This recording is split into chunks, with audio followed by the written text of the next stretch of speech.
आत्मा और परमात्मा दोनों का संबंध बताया है। उपदृष्टान मनता च भर्ता भोक्ता महेश्वर परमात्मेति चाप्युक्तो देहे अस्मिन् पुरुषा परा। भगवान कहते हैं इस शरीर में रहने वाली आत्मा और परमात्मा दोनों का ऐसा संबंध है जहां कोई मित्र भी संबंध नहीं रख पाता। इतना गहरा संबंध है आत्मा और परमात्मा का। आत्मा की हर परिस्थिति को परमात्मा इसलिए समझता है क्योंकि वो उसके पास में रहता है।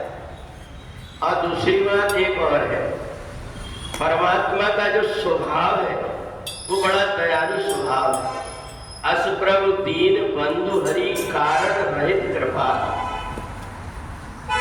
भगवान इतने दयालु है, आत्मा को जरा सा भी दुखी नहीं देखना चाहता। और इसलिए हमारे द्वारा जो कुछ भी गलती होती परमात्मा भूल करके कभी देखता ही नहीं होगा।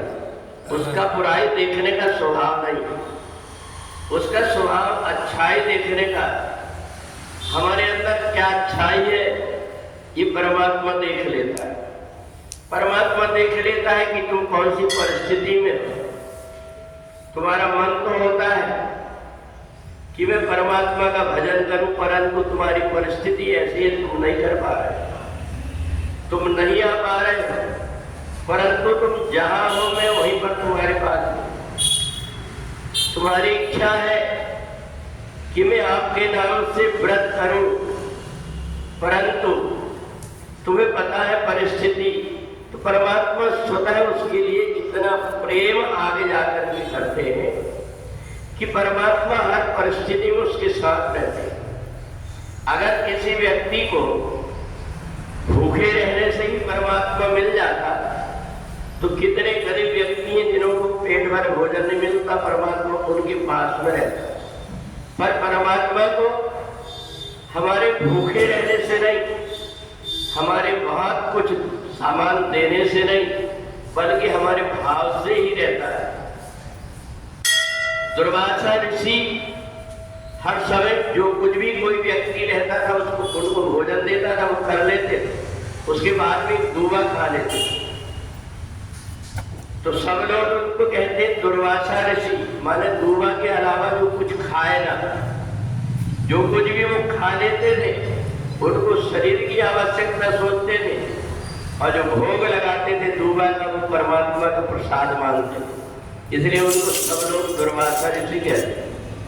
तो इसलिए हम जिस परिस्थिति में है परमात्मा हमारे साथ में है, इसलिए हमारे शरीर को कष्ट ना हो, हमें परेशानी ना हो, हम कहीं ऐसा ना हो जाए कि परमात्मा को प्रसन्न करने के लिए अपने आप को संकट में डाल दें।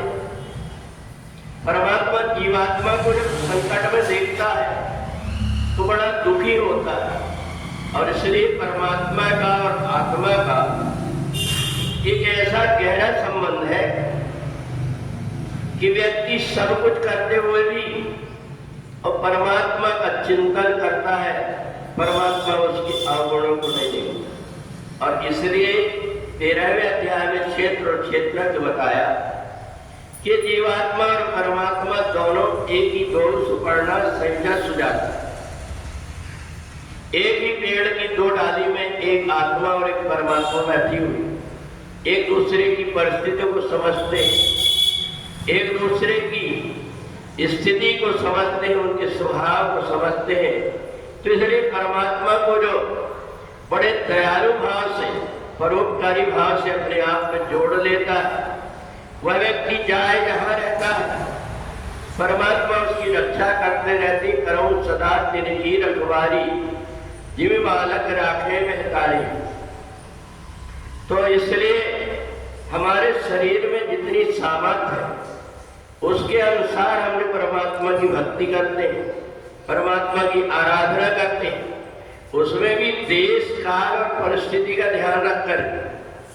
तो इसलिए हम जो कुछ भी कर्म करते हैं वो परमात्मा को इसलिए प्राप्त हो जाते हैं क्योंकि हमारा भाव परमात्मा से जुड़ा हुआ है। और भाव बिना बाजार में वस्तु मिले न मोल। अगर हम बाजार में जाते हैं तो बिना भाव की वस्तु भी नहीं मिलती। ऐसे ही भाव के साथ में जो परमात्मा जुड़ता है उसका जीवन धन्य हो जाता है। तो इसलिए परमात्मा को जो अपना मित्र, परमात्मा को जो अपना पिता माता, ये सब मान करके उनके साथ में संबंध जोड़ देता है। परमात्मा उसकी गलतियों को नहीं बल्कि उसकी अच्छाइयों को देखता है।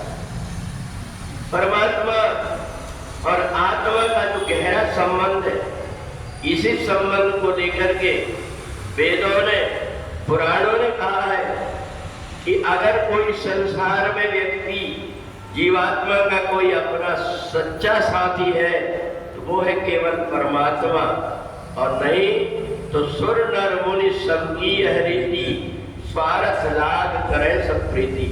संसार के व्यक्ति अपने स्वार्थ के लिए प्रेम करते हैं, और परमात्मा एक ऐसे है जो बिना स्वार्थ के परम जीवात्मा से प्रेम करते हैं।